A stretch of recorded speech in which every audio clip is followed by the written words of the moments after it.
आज लोकनाथ प्रभु जी को स्मरण कर रहे हैं।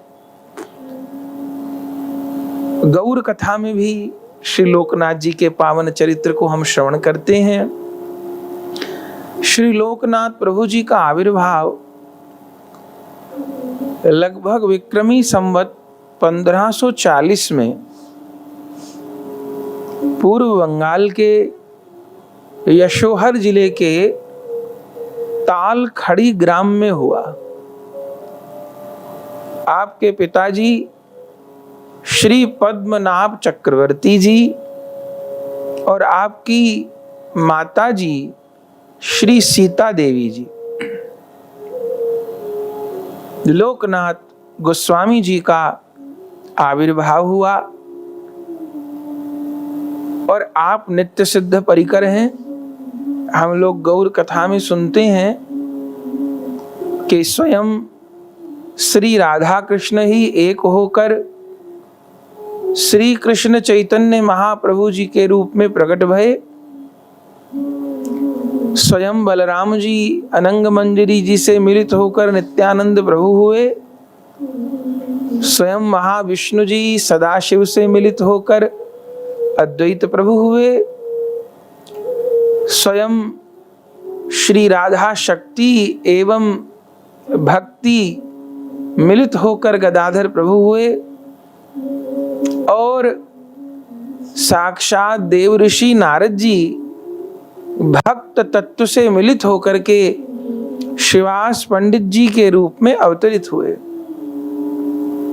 पुनः समस्त ब्रज वृंदावन लीला के परिकर कलिकाल में आज से लगभग 500-550 वर्ष पूर्व प्रकट हुए। तो जब स्वयं श्री राधा कृष्ण निकुंज विहारी निकुंज विहारिणी गौर बने, तब प्रिया जी की समस्त सखी मंजरी गण ने भी अवतार ग्रहण किया, जिनमें साक्षात ललिता जी स्वरूप दामोदर जी हुए, विशाखा सखी राय रामानंद जी हुए, प्रिया जी की रूप मंजरी रूप गोस्वामी हुए, लवंग मंजरी सनातन गोस्वामी हुए। उसी क्रम में जो प्रिया जी की मंजुलाली मंजरी हैं, वह लोकनाथ गोस्वामी जी के रूप में गौर लीला में प्रकट हुई। यह तत्वतः परिचय श्री कवि कर्णपूर गोस्वामी जी ने गौर गणेश दीपिका में लोकनाथ प्रभु जी का दिया है। प्रकट भय अब बाल्यकाल भी विलक्षण, माता पिता की एकलौती संतान, देख देख के माता पिता बहुत प्रसन्न। और हम लोग गौर कथा में भी सुनते हैं, उस समय में पूरे बंगाल में नवद्वीप धाम विद्या अध्ययन का केंद्र माना जाता था। बड़े बड़े राजा महाराजाओं के पुत्र भी नवद्वीप में पढ़ने आते थे। फिर ब्राह्मण कुमारों का तो कहना ही क्या।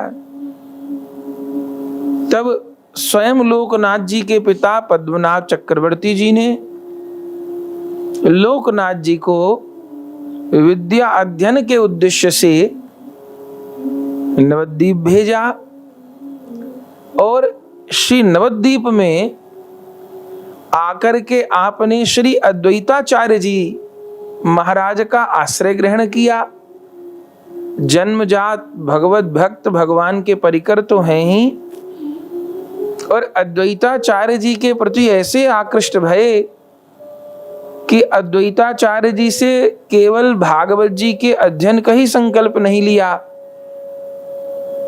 श्री अद्वैताचार्य जी से गुरु दीक्षा ग्रहण की, मंत्र दीक्षा ग्रहण की और अद्वैताचार्य जी से श्रीमद् भागवत जी का ज्ञान प्राप्त किया।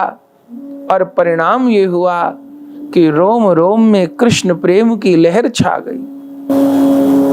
परिकर तो आप हैं ही, लेकिन अद्वैताचार्य जी के संग से परिकर भी आता है तो लीला इसी प्रकार करता है जैसे एक सामान्य मनुष्य, ताकि हम साधकों को आदर्श प्राप्त हो सके।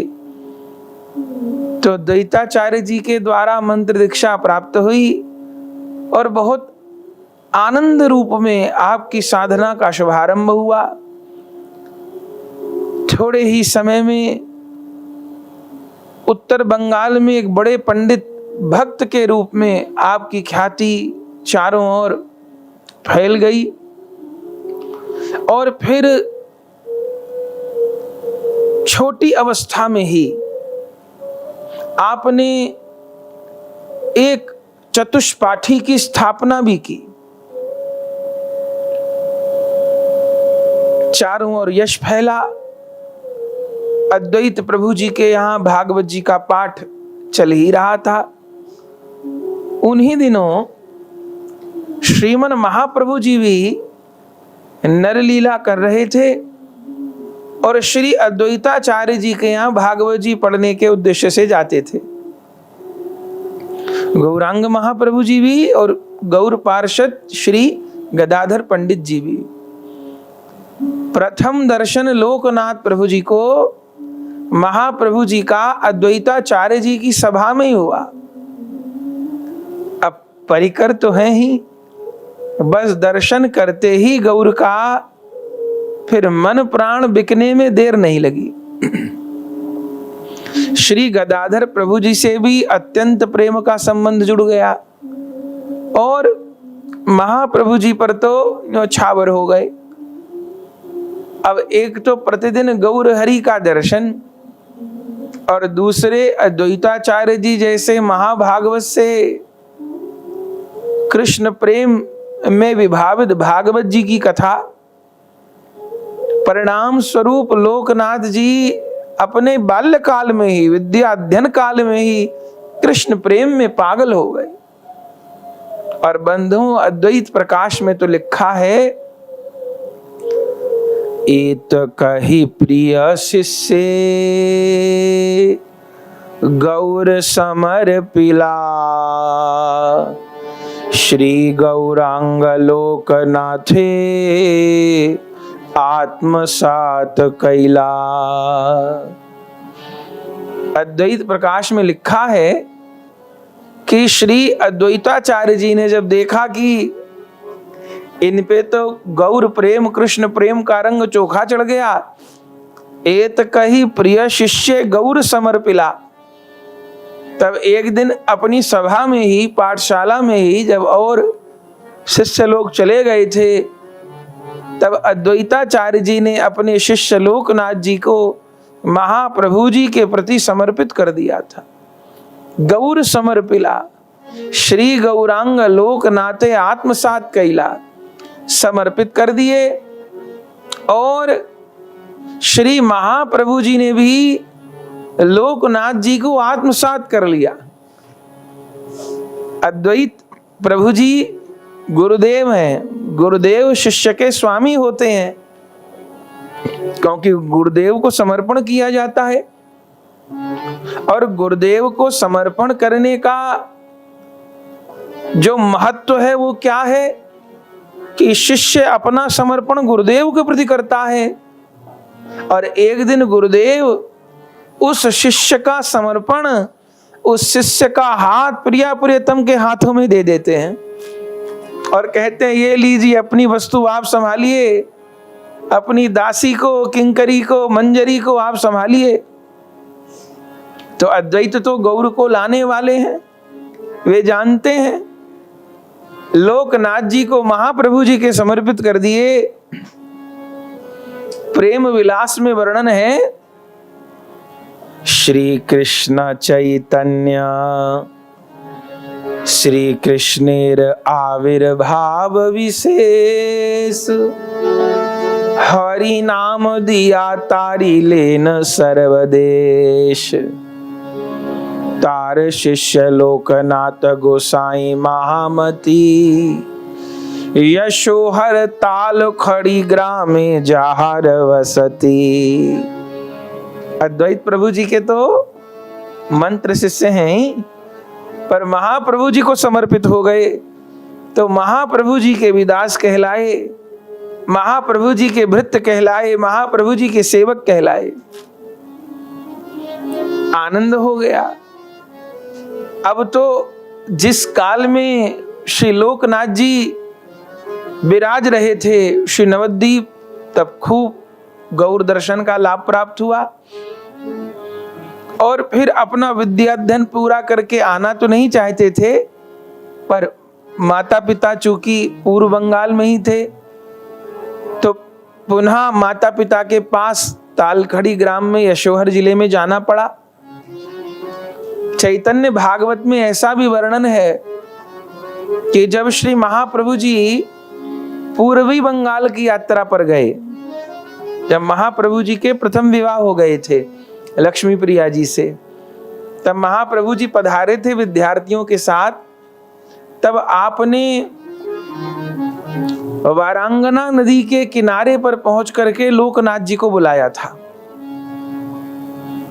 और तब लोकनाथ जी पूर्वी बंगाल की यात्रा में इनके साथ रहे थे और पूरा उस पूर्वी बंगाल की यात्रा का सुख श्री महाप्रभु जी के चरणों में आपने लिया था।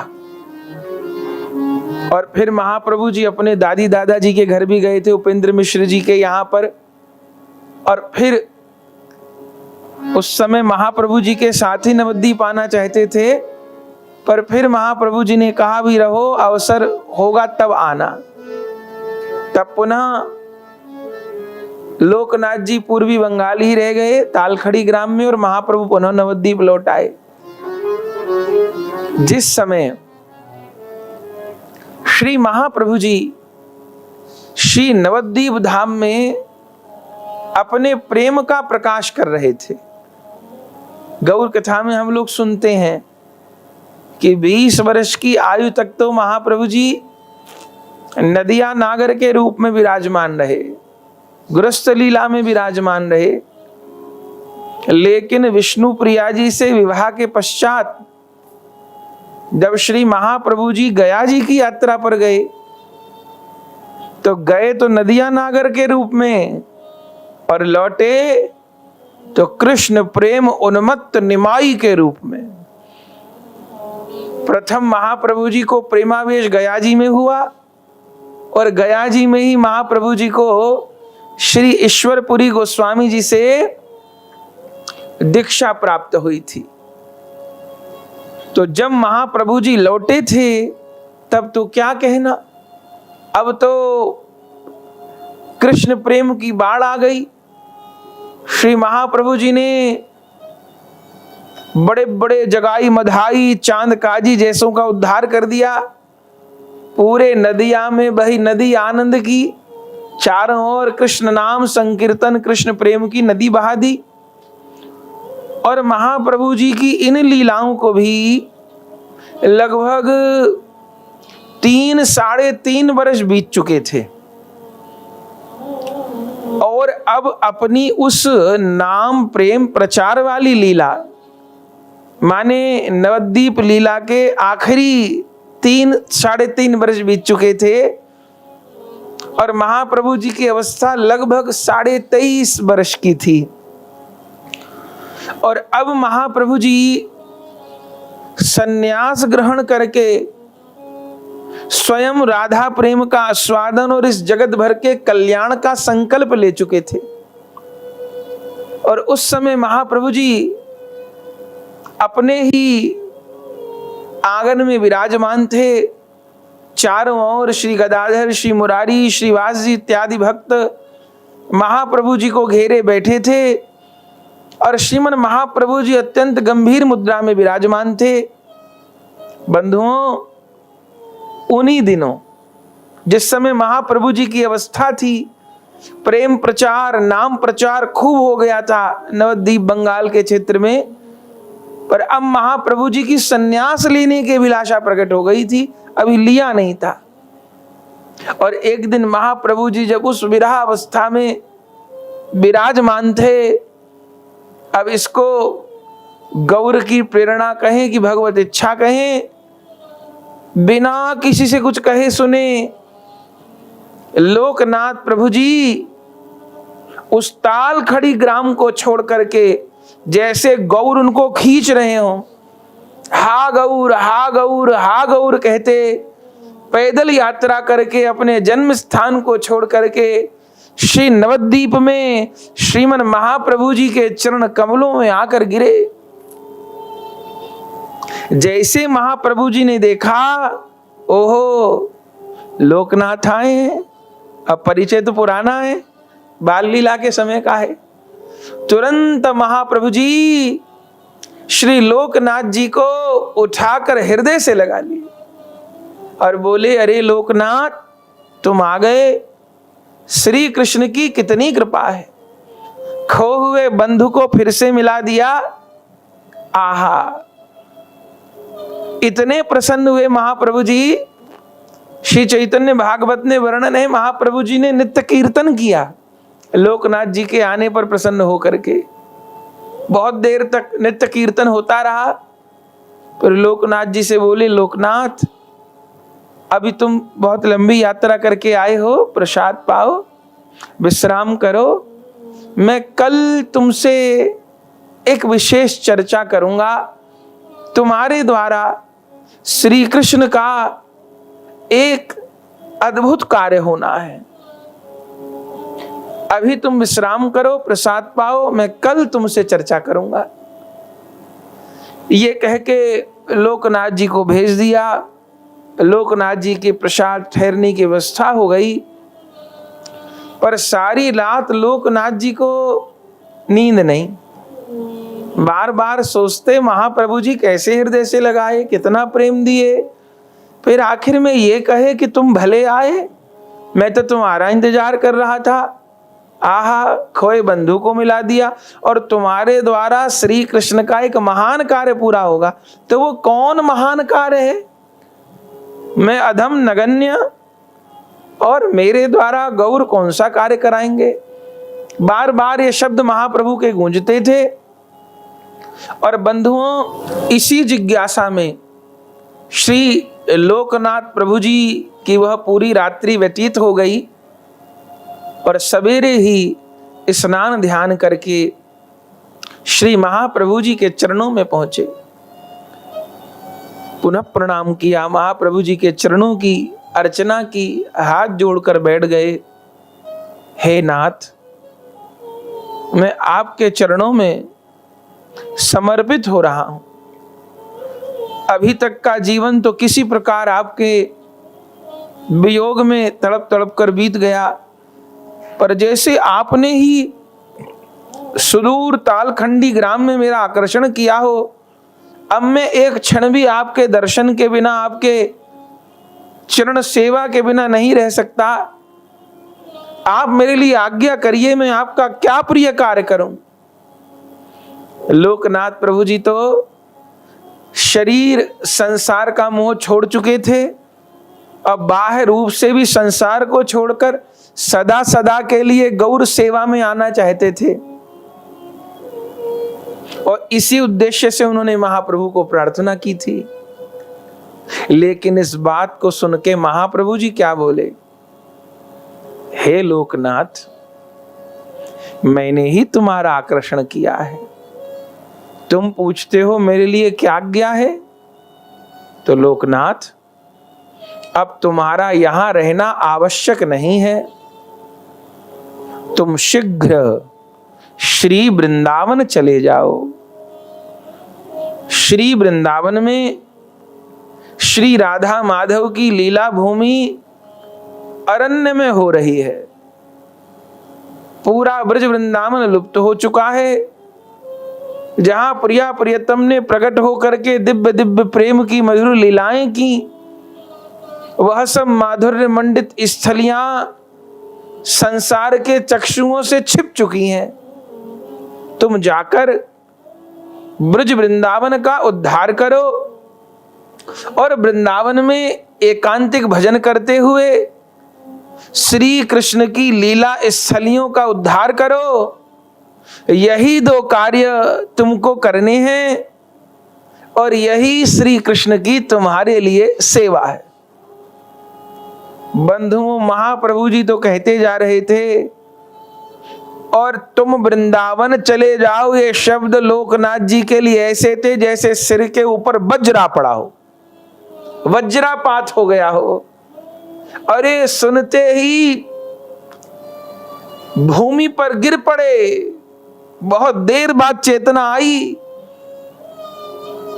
पूरा मुख आंसुओं से भरा था, और महाप्रभु जी को निवेदन किया, हे गौर, एक ही दिन में मैंने ऐसा आपके प्रति कौन अपराध कर दिया कि आप मेरा त्याग करना चाहते हो? इस संसार के मोह को, माता पिता को, घर परिवार को, सबको छोड़कर मैं श्री नवद्वीप इसलिए आया हूं ताकि आपके चरणों का संग प्राप्त हो, आपकी भुवन मोहन लीलाओं का दर्शन प्राप्त हो, आपके चरण कमलों की सेवा प्राप्त हो। कौन अपराध हो गया कि आप मुझको अपने से दूर धकेलना चाहते हैं? हे प्रभु, मेरे कौन अपराध का आप मुझे दंड दे रहे हैं?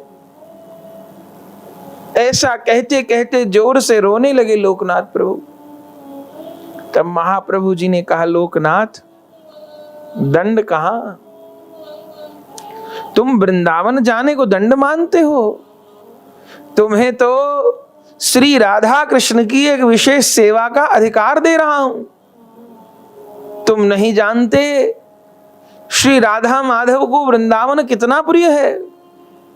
वह उतने अपनी सेवा से प्रसन्न नहीं होते जितनी धाम की सेवा से होते हैं, और श्री वृंदावन मेरे भी प्राण हैं। तुमको वृंदावन भेजकर मैं अपने प्राणों के निकट ही रख रहा हूं, दूर नहीं कर रहा। वृंदावन मेरे प्राण है और वृंदावन तुमको भेज रहा हूं, तो अपने प्राणों के पास भेज रहा हूं। लेकिन लोकनाथ जी को ये बात समझ में नहीं आ रही थी। वे तो यही कह रहे थे, हे गौर, मुझसे छल न करो, आपका तो अवतार सारे जगत के उद्धार के लिए हुआ है। आपके विशाल हृदय में अब मेरे लिए कोई स्थान नहीं जो मुझे दूर करना चाहते हो।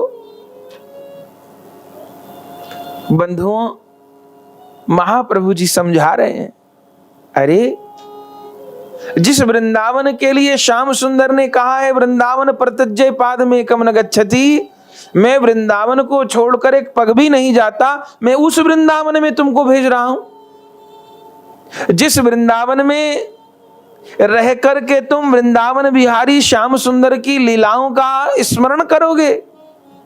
अरे जिस वृंदावन में एक भी दिन रहना मनुष्य को परम गति की प्राप्ति करवाता है, उस वृंदावन के अखंड वास की तुमको आज्ञा दे रहा हूं। लेकिन लोकनाथ जी को समझ नहीं आता। उनको तो एक ही बात की रट लगी है कि आप मुझे अपने से दूर कर रहे हो। तब महाप्रभु जी ने फिर समझाया, देखो लोकनाथ, साधन भजन करके केवल अपना कल्याण कर लेना, अपनी सदगति को निश्चित कर लेना, अपना उद्धार कर लेना, यह सामान्य भक्ति है। और उत्तम भक्ति, श्रेष्ठ साधक वह है जो अपना तो कल्याण कर ले, साथ में अन्य अनेकों लोगों के कल्याण का पथ प्रशस्त कर दे, अपनी वाणी के द्वारा, सत्संग के द्वारा, साधन के द्वारा, परिश्रम के द्वारा। देखो लोकनाथ, जो नित्य वृंदावन है वह सिद्ध वैष्णवों के लिए है। जो नित्य वृंदावन है वह नित्य सिद्ध वैष्णव परिकर का आस्वादन है। लेकिन जो संसार के साधारण लोग हैं, जो अभी वृंदावन को, वृंदावन रस को, युगल भक्ति को नहीं जानते हैं, उनके लिए तो प्रकट वृंदावन ही आश्रय है। नित्य दिव्य चिन्मय वृंदावन का जो सिद्ध वैष्णव ध्यान करेंगे। लेकिन जो प्रकट वृंदावन है, यह प्रकट वृंदावन तो सामान्य साधकों के आश्रय है, और वह प्रकट वृंदावन ही इस कली के प्रभाव से लुप्त हो गए। हम लोग सुनते हैं।